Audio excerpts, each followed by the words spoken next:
I was forced into street prostitution, and what I received in return was my death. I grew up in an orphanage until I turned 15. I was told to leave the orphanage because they had an age restriction. I faced a harsh survival game, with no money, no family, and my friends in similar circumstances. I didn't know why I was born, what my purpose in life was, and why I had to endure so much suffering. When you're at the bottom of society and have no control over your own life, it is normal to be deceived or forced into doing things you don't want to do. Becoming homeless and addicted to drugs, I was forced into street prostitution.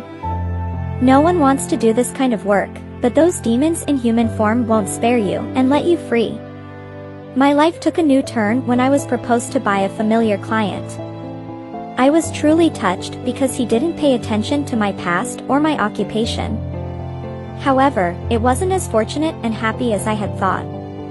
He turned out to be a drug addict, constantly beating and treating me like a puppet to satisfy his desires.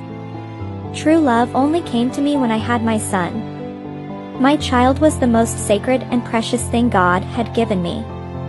Because of my son, who was the only one who could be by my side, I gained the strength to fight against this world full of nightmares. To ensure my son's safety, I decided to leave that drug-addicted husband and quit that job, transitioning to work as a hostess at a club. I tried to start over so that my son could be proud of his mother, but everything was never easy. The lives of me and my son became more and more difficult and stagnant. I was so desperate for money that I resorted to stealing from a customer, and I paid my life for that mistake. After being caught, I returned the entire amount I took, but I was forced to pay a large sum as compensation for the loss. In a dire financial situation, I couldn't pay that unreasonable amount immediately, so I begged them to let me repay the debt gradually. However, the result was being imprisoned by them. They had intended to make money off of me by inviting